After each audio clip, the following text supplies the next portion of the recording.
É lindo demais quando a gente vai vendo a euforia, a alegria das crianças em cada momento. A entrega delas na hora do louvor, a entrega delas enquanto a gente está cantando. É lindo demais. Elas entregues dançando, se movimentando enquanto o som está acontecendo. Aí chega na hora do ofertório. Papai, diz aquela alegria. Aí quando chega na hora do culto delas, essa alegria de estar no momento delas. É por isso que a gente também precisa ir aprendendo, né? Como a gente pregou um dia desse daí, que esse coração das crianças a gente precisa aprender muito. Tem muito para aprender com as crianças, né, querido? Não é verdade? Às vezes elas nos surpreendem em princípios tão simples, em coisas tão simples. A velocidade que elas têm de recobrar o ânimo, de retomar, de brincar de novo, é lindo demais. Elas estão lá, estão indo para lá, para esse tempo maravilhoso. Querido, quero compartilhar, nesse momento de palavra, nesse momento de pregação, Deus colocou uma palavra no meu coração para hoje, e o tema é: o destino não é um lugar, é uma pessoa.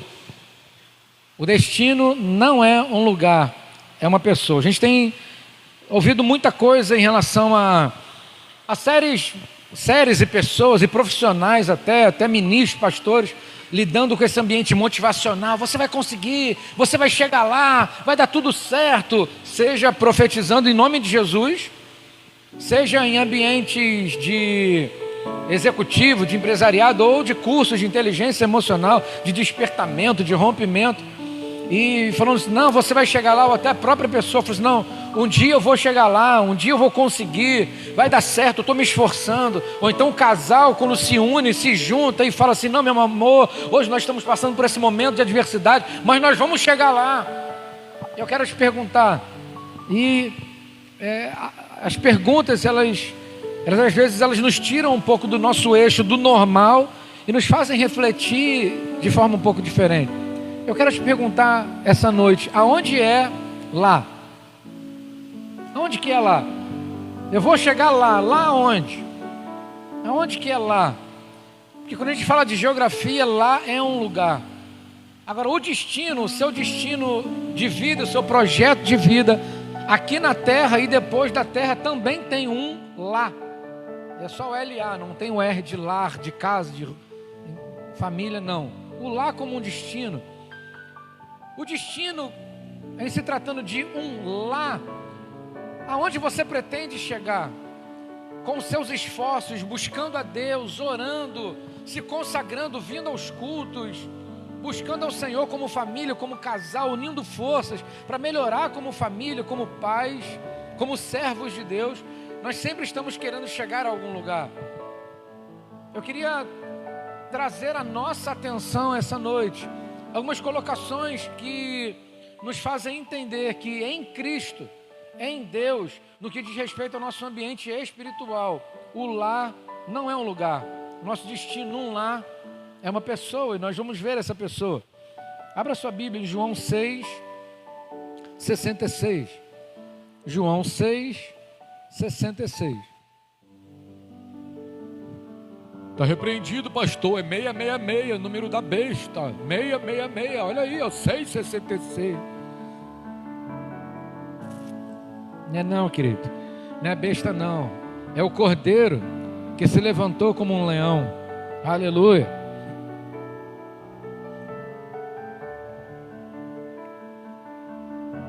A partir do 66, diz assim: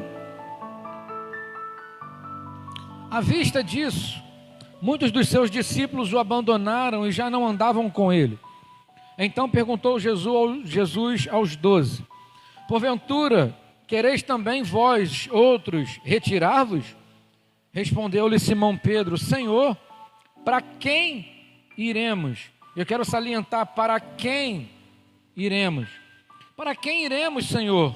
Tu tens as palavras de vida eterna, e nós temos crido e conhecido que Tu és o Santo de Deus.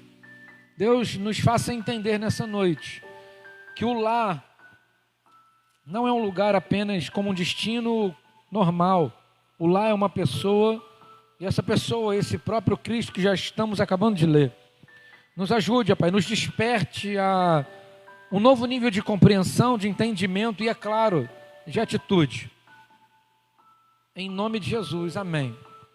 O destino não é uma pessoa, é um lugar. Esse tempo que estava acontecendo tudo isso, estava chegando um momento que estava afunilando, porque no ambiente onde Jesus estava atuando, quando começaram a acontecer muitos milagres, isso começou a chamar a atenção de muita gente. Então eram multidões e multidões, como aconteceram os milagres da multiplicação de pães e peixes, aquela coisa toda. E a pregação, ela também foi afunilando, não só para os milagres, mas Jesus também sentava para ensinar. E quando ele ensinava, ele também tratava do caráter, do comportamento. Isso foi apertando, foi afunilando. E algumas pessoas, e quando ele chegou a orientar, a dizer que estava chegando um tempo que ele seria morto, e quem estava seguindo ele, Rayanzinho, baixa só um pouquinho o som, por favor, meu amor, só baixa só um pouquinho o fundo. Ele começou a funilar e dizer que depois da morte dele, a galera que estava seguindo ele seria perseguida por causa dessa pregação.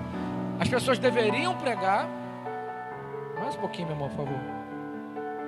Deveriam pregar e por causa dessa pregação seriam perseguidos. Então isso começou a amedrontar a galera. Começou a eu estou me aproximando aqui porque eu quero milagre, eu quero a minha vitória, eu quero a minha bênção. Estou aprendendo, é muito legal quando ele ensina. Agora, se eu ficar junto com ele, se eu me aliançar com ele, eu vou ser perseguido. E começou a sumir um monte de gente, começou a fugir, sair, indo para lá. E Jesus chega num momento, agora baixou muito. Aí chega num momento que Jesus fala assim: e aí, vocês vão querer ir com eles também? E Pedro, mais uma vez, sendo o primeiro a dar o passo.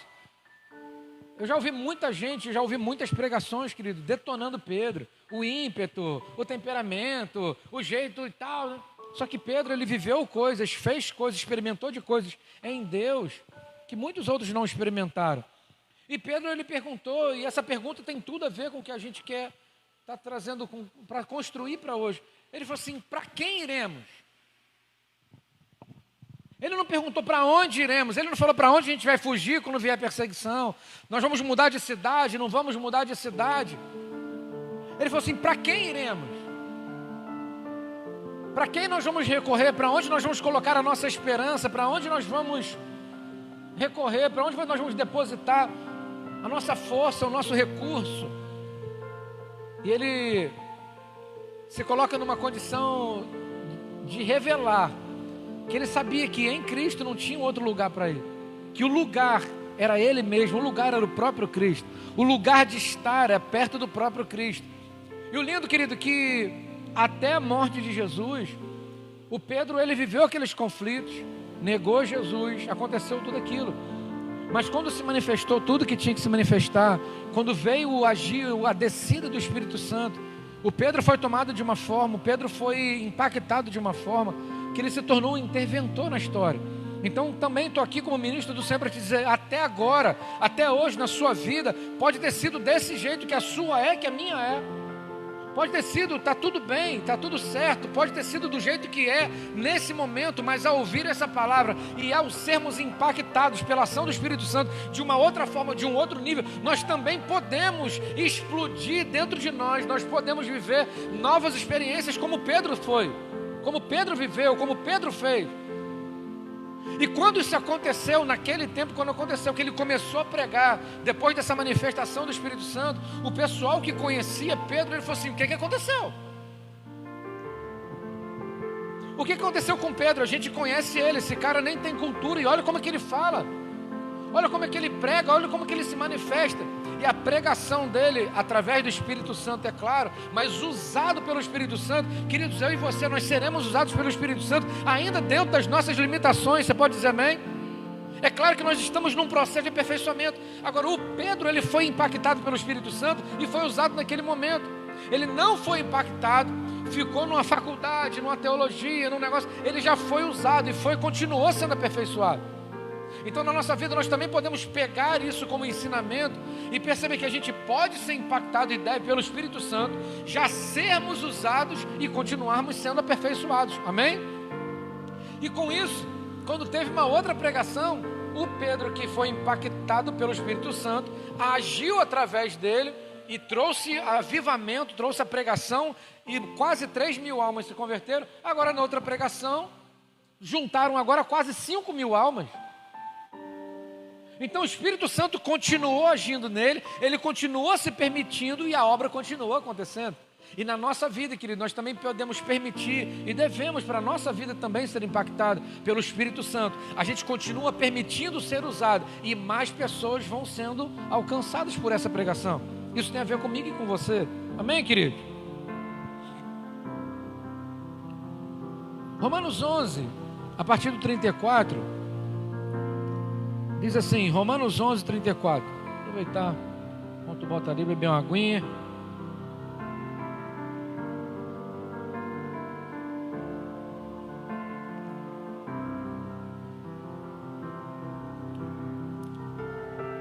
Esse texto aqui que nós vamos ler, querido, ele vai abrir uma janela para nós atuarmos nessa dimensão e ampliarmos as nossas convicções. Romanos 11, a partir do 34, diz assim: porque quem compreendeu a mente do Senhor, ou quem foi seu conselheiro, ou quem lhe deu primeiro a ele, para que lhe seja recompensado? Porque dele e por ele e para ele são todas as coisas. Glória, pois, a ele eternamente. Amém. Eu quero considerar o seguinte, queridos: já que viemos dele, fomos feitos para ele e voltaremos a ele, a ação mais lógica e inteligente que podemos ter é permanecermos nele. Pensem comigo, nós estávamos na eternidade, viemos para a terra para um propósito, para uma missão, fomos feitos nele.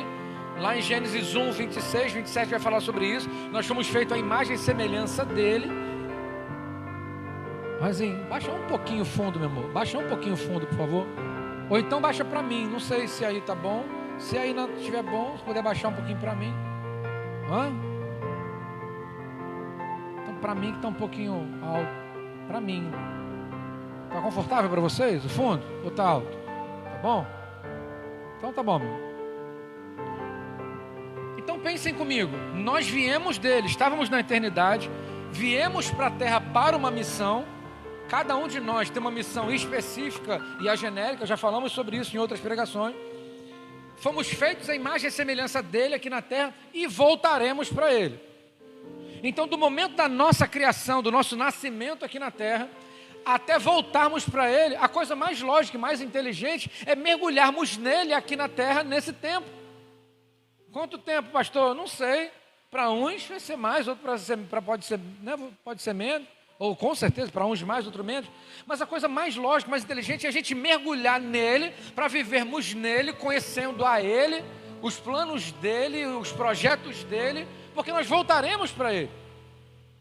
O que tem acontecido o que pode acontecer é que se a gente não entender isso, não se manifestar nele, não mergulhar nele, vamos viver uma vida sem propósito aqui na terra, sem sentido, não vamos cumprir uma missão que fomos designados a cumprir e voltaremos para prestar conta sem termos vivido nele, mergulhado nele. E quem é ele? O que a gente pode recorrer a ele? Aqui a gente pode recorrer, o que nós temos acesso, o que a gente tem o acesso, ou direito, ou como eu disse, por uma questão de inteligência e lógica. Porque como Pedro perguntou, para quem iremos? A gente vai fazer o quê, Michelane? A gente vai para onde? Vai viver sozinho, do meu jeito? Então, é do meu jeito, então vamos viver do meu jeito. Desconsidera Deus e vamos viver do meu jeito, do meu achismo, meu temperamento. Se eu e você formos avaliar a nossa natureza humana, nós somos bem ruinzinhos, né, irmão? É ou não é, irmão? Se desconectar a nossa vida, o nosso espírito do Espírito de Deus e ficar só o nosso próprio eu, a nossa própria carnalidade, nós não seremos tão bonzinhos assim.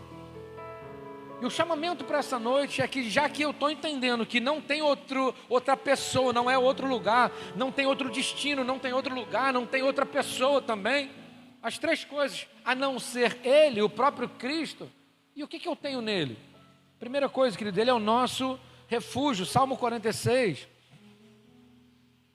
diz assim: Deus é o nosso refúgio e fortaleza, socorro bem presente na angústia, pelo que não temeremos, ainda que a terra se mude, e ainda que os montes se transportem para o meio dos mares, ainda que as águas rujam e se perturbem, ainda que os montes se abalem pela sua braveza. E não é o que está acontecendo, querido. Os montes não estão se abalando, os vulcões não estão estourando.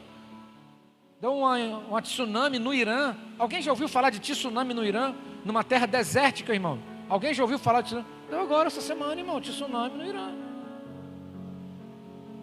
Os mares estão ficando revoltados, os montes estão abalando, terremoto direto, um monte de coisa. Não é o que está acontecendo.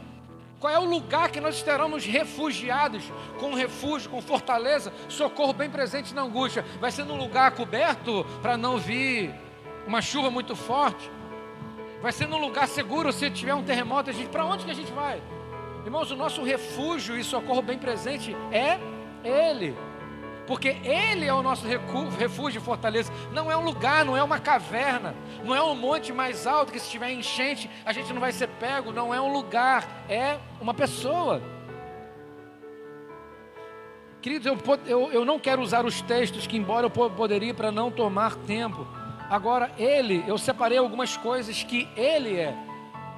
E uma vez que nós nos relacionamos com Ele, com essa pessoa, e um destino para chegar, a nossa vida aqui na terra, cada dia vai ser melhor, cada dia vai ser mais pacífica, cada dia viveremos coisas melhores, nos tornaremos pessoas melhores, alcançaremos resultados em Deus muito melhores e também alcançaremos mais pessoas. E quando Jesus voltar, está tudo certo, está tudo missão cumprida, a conta fechou e nós chegaremos e voltaremos para Ele. Ele é a nossa esperança. Ele é a nossa esperança. Tudo está de mal a pior. A natureza está piorando, por conta praticamente da intervenção do homem. A natureza está de mal a pior. Estão acontecendo fenômenos naturais em lugares que nunca aconteceram. Coisas em lugares que nunca aconteceram. As pessoas, de um modo geral, a humanidade, isso é bíblico. Está lá em Timóteo capítulo 3. 2 Timóteo 3. As pessoas estão de mal a pior. O temperamento, o caráter das pessoas está cada vez pior. Então aonde que vai ser o nosso lugar de refúgio? É passar a confiar nas pessoas? Ou é passar a não confiar em ninguém? Não dá para confiar em ninguém, cada um defende o seu. Cada um que se isole, dá para viver assim? O ser humano não foi feito para viver em isolamento. Então aonde que é esse lugar de esperança? É Ele. Ele é a nossa esperança. Com Ele estaremos seguros e tendo uma esperança de que ainda que, esse que é o detalhe, ainda que venham momentos difíceis, momentos conflitantes, momentos problemáticos, ainda que Ele é a nossa esperança. Ele nos dá palavras de avivamento dentro de nós, para a gente conseguir rompendo dia após dia. Por quanto tempo, pastor? Está piorando, está ficando ruim. Por quanto tempo? Rapidinho, é só até Ele voltar. Então, queridos, Ele é a nossa esperança. Outra coisa, Ele é a nossa provisão. Já se falam, e eu não sei se você já acompanhou isso, inclusive é bíblico dentro de um tempo futuro, é bíblico inclusive, que vai chegar um tempo de escassez de água e alimento. Agora essa questão é o seguinte: eita pastor, você está falando coisa ruim? Não, eu não estou falando nada ruim, eu só estou falando coisa boa, porque eu estou falando o que Ele é, quem Ele é. Eu não estou falando das coisas ruins que estão por vir, porque se eu e você estivermos nele, nós estaremos seguros, amém, queridos? Ele é a nossa provisão. A sua provisão depende só dos seus braços? Você é autossuficiente para prover para si mesmo? Eu te pergunto, e se você ficar gripadinho? E se você tiver um negocinho que dá no estômago, ou constipação intestinal ou uma disenteria intestinal, você consegue trabalhar? Isso se durar um pouquinho mais, você consegue trabalhar? E cadê a provisão então? Cadê o salário? Cadê o soldo? Cadê o recurso? Porque Ele é a nossa provisão. Se nós conseguimos, é porque Ele já fez, é porque Ele já deu. Por isso que quando nós falamos da provisão de Deus na nossa vida, a gente já fala inclusive por aquilo que Ele já fez, e dentro das promessas, aquilo que Ele prometeu que vai fazer. Então essa segurança, como um Jeová Jirê, Ele mesmo fala: eu sou o Deus provedor. Essa provisão é a nossa garantia de que o Senhor, Ele é o meu pastor e nada vai nos... Porque uma vez que ele é o nosso pastor, e como ovelha, querido, a ovelha é um animalzinho, se você for estudar um pouquinho, é um animalzinho bem limitado em seus recursos intelectuais. Uma palavra mais bonitinha para falar meio burrinho, né? A ovelha, você perceber, a ovelha ela não tem uma liderança, por exemplo, como... Você já percebeu que num grupo de cachorros, até no grupo de cachorro tem um cachorro que destaca e fica meio líder no negócio? Já percebeu isso? Você tem um monte, né? As ovelhas não têm isso. Então as ovelhas elas são extremamente reféns, dependentes do pastor. E esse pastor, ele personifica não só o pastor aqui da igreja, mas ele personifica a figura de Cristo, que Cristo faz pela igreja. Assim como o pastor cuida das ovelhas, ensina, chama pelo nome, protege do ladrão, do salteador, Jesus também faz isso, protege, faz tudo isso. E ele é a provisão, porque é ele quem sabe onde estão os recursos. É o pastor que leva a ovelha não sabe para onde vai, a ovelha quando sai do aprisco para ir para algum destino, ela fica esperando. E tem um detalhe, a ovelha ela segue o pastor vai andando e ela vai seguindo. O pastor é que sabe, o provedor é que sabe, ele é responsável pela provisão, assim como Cristo faz conosco. Assim como o próprio Deus ele faz conosco. Onde é o lugar da provisão? É onde ele está me direcionando. Eu estou indo para onde ele está me levando. Eu estou indo para onde nas orações, na busca. Ele está conectado comigo, eu estou conectado com ele. Ele é a minha provisão, é para lá que eu estou indo. Eu estou indo para onde? É para a Bahia? É para São Mateus? É para lá? É para cá? É na tecnologia? Eu estou ganhando dinheiro no e-commerce? Seja como for, aonde for. Mas a provisão, o recurso, a fonte é quem? É ele. Porque se não vier dele, vai vir escassez. Se você não dependermos dele como o nosso provedor, não tem jeito, vai vir escassez. Porque nós não saberemos, nós não seremos tão inteligentes assim, ou a nossa inteligência vai ficar tão travada, limitada pelo desespero da escassez, que não conseguiremos ver oportunidades aparecendo. Isso aqui é uma prova de que as nossas capacidades em ambiente de desespero, elas são travadas. Um dia, eu pensando, refletindo, estudando aquele texto que Pedro andou sobre as águas. E mais uma vez Pedro, nesse primeiro passo, nesse ímpeto que tanta gente criticou o cara. Mas quando ele estava no barco, todo mundo desesperado, achando que era um fantasma. E ele falou assim, se é o Senhor mesmo, me faça ir ter contigo. E Jesus falou, o Senhor pode vir então. E ele desceu do barco e começou a andar. A Bíblia fala, quando ele temeu, ele afundou. E quando ele afundou, ele desesperou.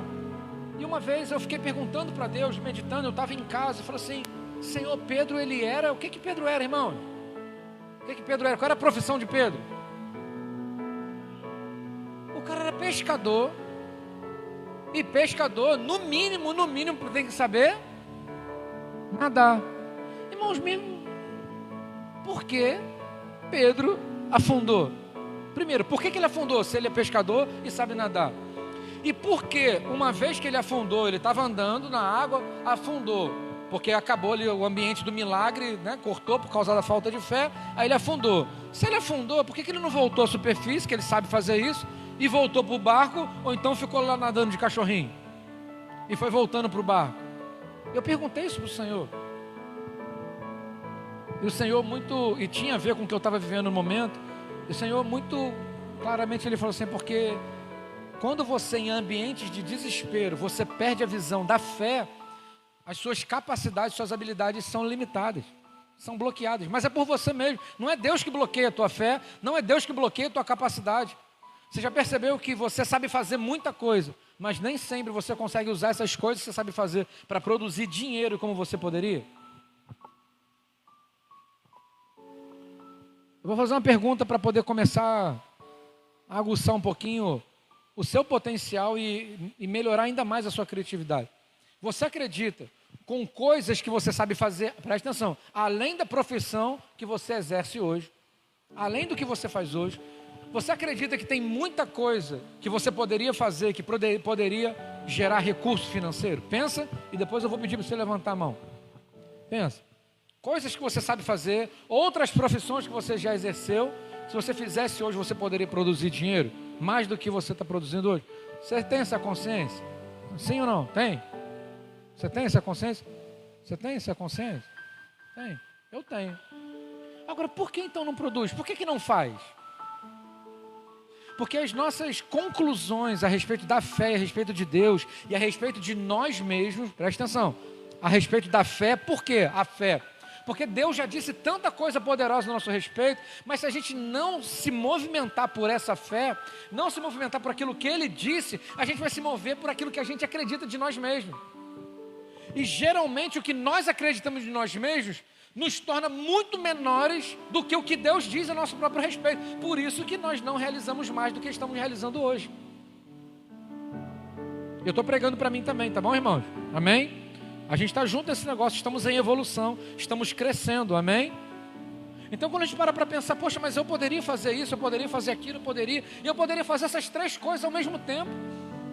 Se eu administrar bem, eu consigo fazer isso, consigo dar conta daquilo, eu consigo dar conta daquilo. Então, por que não fazemos? Porque a gente está acreditando mais no que a gente está acreditando, parece redundância, mas a gente está acreditando mais nas nossas crenças que estão nos paralisando, nas mentiras do nosso intelectual, dizendo, não, é muita coisa, não, é melhor ficar por aqui está mais seguro. Ou então aqui você está conseguindo resolver. Só que tem um detalhe, querido, quando vem a fé no Senhor, que Ele é a nossa provisão, e a gente começa a mudar o discurso da oração, mudar o discurso de como nós nos vemos, para como Ele nos vê, a gente começa a se ver ilimitado. Ilimitado. Por que Deus nos limitaria em provisão financeira, por exemplo, provisão de talento, provisão financeira? Porque Ele não limita provisão de talentos, de recursos, nem financeiros e dons, porque o que Ele mais quer é contar conosco para a gente alcançar outras vidas. Ele não quer limitar, Ele não quer falar assim, você já está ganhando 50 almas por mês, 1000 almas por mês, não, tá boa a cota de alma por mês. Enquanto muita gente está parando de pregar e de fazer a obra, Deus está procurando homens e mulheres para fazer. Então Deus não deixaria de prover nem recursos e nem as almas para ganharmos.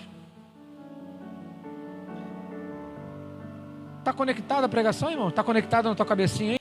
O nosso temperamento, se a pessoa ela é apática demais, calma demais, precisa olhar para Jesus, porque Jesus tinha os momentos de liderança. Uma pessoa apática, o momento não, ele era um grande líder, e a pessoa pode aprender com Jesus como modelo. Agora, quando a gente vai olhar para Jesus como modelo de evangelização, modelo de amor, modelo de gestão financeira, porque ele tinha gestão financeira, o ministério dele era um ministério próspero, era tão próspero que precisava de tesoureiro, tinha tesoureiro, irmão, não sei se você sabia. Jesus, ele parou de trabalhar na carpintaria, partiu para o seu chamado, foi caminhando de cidade em cidade, fazendo a obra, e as pessoas, as mulheres principalmente, iam investindo recurso financeiro a ponto de ter que ter um tesoureiro. Quem era o tesoureiro? O Judas. Tinha que ter um administrador dos recursos do ministério dele. E ele era modelo de tudo, ele era modelo de intimidade com o Pai, ele era modelo de obediência ao Pai, ele era modelo de dizer apenas o que o Pai dizia. E a gente pode ser assim também. E vem um desafio, caramba, mas é tão difícil, né? Parecer com Jesus mas a gente está carregando esse nome faz tempo, desde que a gente levantou a mãozinha e falou assim, eu aceito Jesus como meu Senhor, como meu Salvador, eu entrego a minha vida para Ele, que a gente pediu para o Espírito Santo morar dentro da gente. Desde então, nós passamos a ter um título que é poderoso, cheio de responsabilidade sim, mas também nos outorgou poderes, que é o título de cristãos, pequenos cristos aqui na terra, representantes do próprio Cristo, carregando uma outorga, uma autorização para usar o nome dele, porque é no nome dele que faremos todas essas grandes coisas que faremos nessa terra, amém, queridos? Ele é o nosso modelo, ele é a nossa salvação, ele é a nossa garantia, querido, que nós não estaremos perdidos.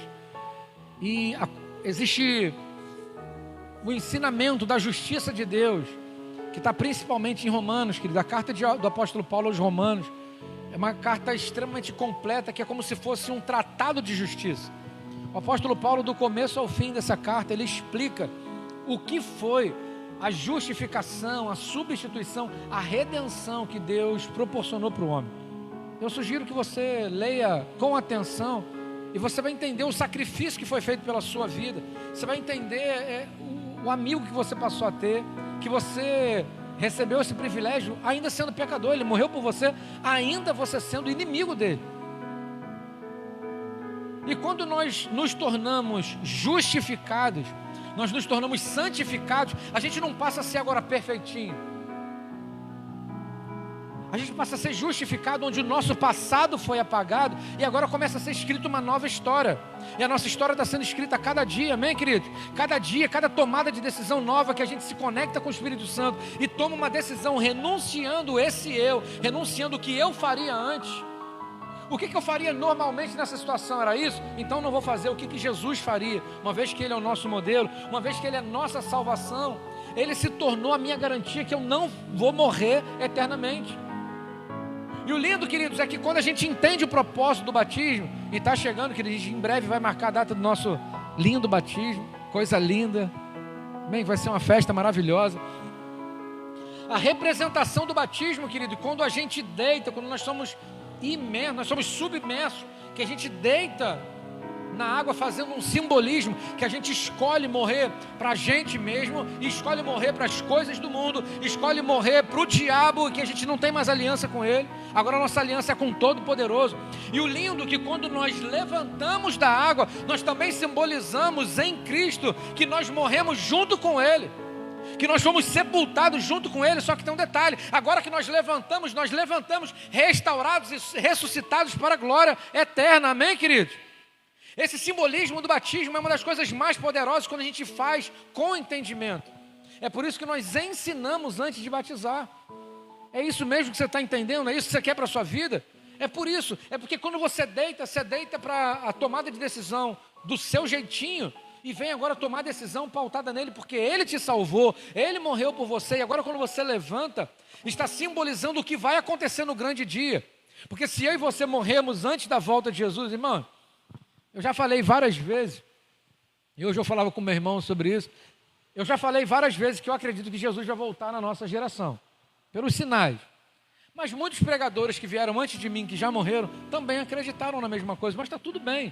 Se eu morrer antes de Jesus voltar, se demorar mais tempo, e eu morrer, não tem jeito, vai chegar a hora que eu também vou ressuscitar, amém? E quer a notícia boa, querido? Isso aqui me consola se eu não for arrebatado. É que quem morreu antes do arrebatamento vai ressuscitar antes da noiva subir. Primeiro os que morrem vão subir, vão se encontrar, depois a noiva junto. E tudo isso vai ser incrível. Está todo mundo junto, está todo mundo subindo, está todo mundo indo para a glória, vai todo mundo para o céu, todo mundo que está em aliança. Amém, querido? Você está em aliança. Amém, querido? Ele é a nossa salvação. E quando a gente entende que Ele é a nossa salvação, querido, eu não vivo mais atemorizado se eu morrer.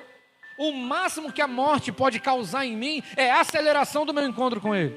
Uma vez que eu estou em aliança, uma vez que eu estou aprovado pelo Senhor, uma vez que a minha vida não está com pacto com o diabo, não está aliançada com o diabo, que eu não estou com treta, com amizade, com relacionamento, eu não estou pecando como estilo de vida, Jesus voltou ou eu morri, a salvação é uma verdade. Isso me dá paz, me dá tranquilidade de eu não temer a morte, não temer o terror noturno, a peste, isso, aquilo, a praga, o final dos tempos, o arrebatamento, não temer o arrebatamento, não temer se vai ter grande tribulação, se não vai ter, se eu vou morrer agora, se eu estou passando mal, ai meu Deus, ai se eu vou... Não tem desespero, porque Ele é a nossa salvação. Isso nos dá garantia de viver uma vida pacífica, tranquila, em paz. Está tudo certo, de qualquer forma eu me encontrarei com Ele. Para pensar que tranquilidade você vai ter para viver, querido, que está tudo certo. Vamos viver intensamente. Como eu falei na quinta-feira passada, tem muita gente que está morrendo sem nunca ter vivido. E nós precisamos fazer o contrário, nós precisamos viver intensamente, porque nós sabemos que nós já morremos. Nós já fomos crucificados com Cristo. Agora não vivo mais eu, Cristo vive em mim. Aleluia, diz a canção, amém? Eu já fui crucificado com Cristo. Na minha morte, no meu batismo, simbolizou que eu já morri junto com Cristo. Mas agora Cristo vive em mim, eu não estou mais morto. Aliás, eu já morri. Então o que a morte desse corpo pode fazer é só uma coisa: acelerar meu encontro com Ele. Então a gente não precisa temer, Ele é a nossa salvação, Ele é a nossa garantia. E depois eu sugiro que você procure, eu também não vou investir tempo nisso agora, é uma sugestão para você, até para você ter o que procurar lá. A palavra original salvação no grego é sozo, S-O-Z-O. Eu te sugiro que você pesquise o que significa a palavra sozo em grego. Você vai ver que salvação, em grego, fala de um monte de coisa. Não é só te salvar da morte para a vida eterna. Você vê que a salvação ela é um pacote que traz muita coisa. Então a salvação que Jesus gerou para nós não é só livrar a gente do inferno. Traz muita coisa aqui na terra. Eu sugiro que você pesquise, porque essa palavra te dá direito a muito mais coisa do que você imagina. Para concluir, querido, que é o tema da nossa mensagem, Ele é o nosso destino. Nós moraremos com Ele. Ele é o nosso destino. Nós podemos habitar com Ele aqui, nós podemos viver essa relação onde Ele habita em nós, Ele está em nós fluindo, vivo, vívido, vibrante, intenso dentro de nós, e nós entendemos que Ele é o nosso destino. Nós nos assentaremos com Ele para sempre, amém? Nós adoraremos a Ele para sempre, amém? Então, como Ele é o nosso destino, querido, tudo aquilo que está reservado para nós, lá no nosso destino, nós já podemos ensaiar aqui. Se eu já sei que eu vou dar glórias a Ele lá eternamente, por que eu não posso dar glórias aqui? Por que eu não posso cantar na minha casa, na cozinha, no ambiente, indo para o trabalho? Por que eu já não posso estar já que Ele é o meu destino?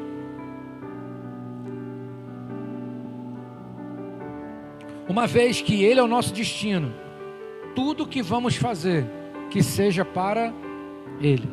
Você pode se colocar de pé no seu lugar, por favor. Uma vez que Ele é o nosso destino, tudo que podemos fazer e devemos fazer, precisa ser para Ele.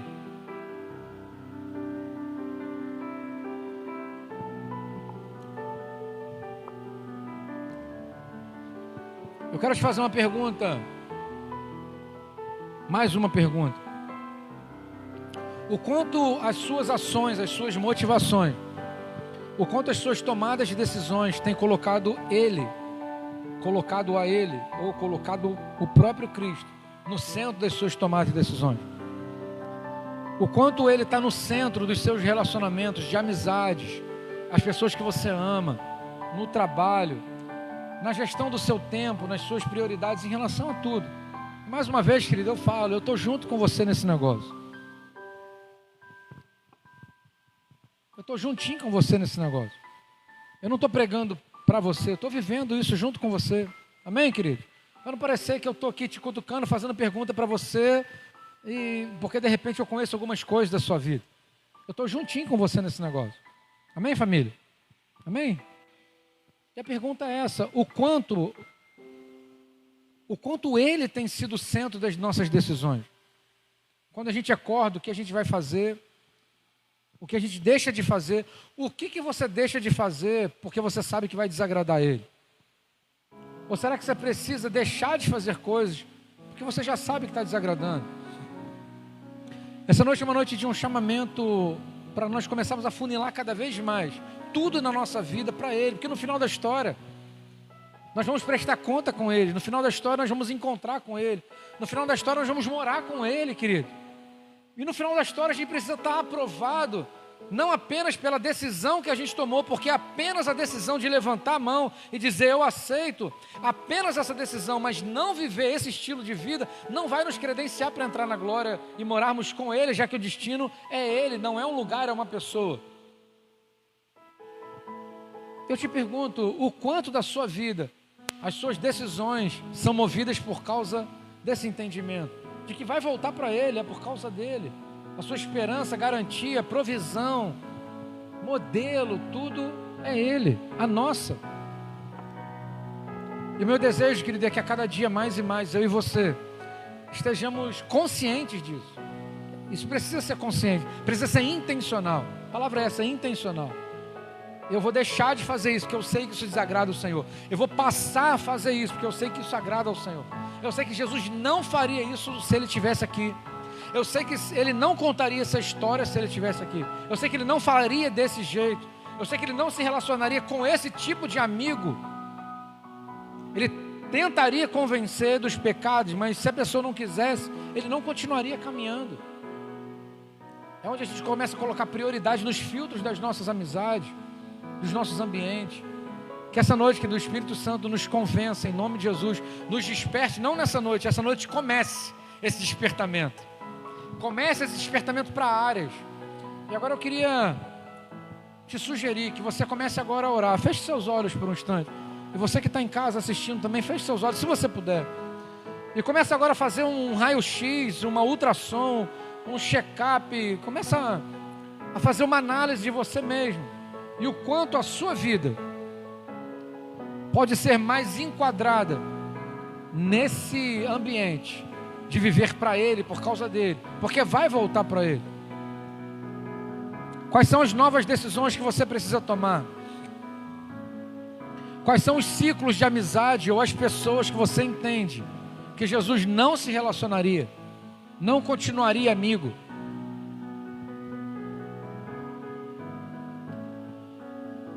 Quais são as próximas decisões que você vai tomar?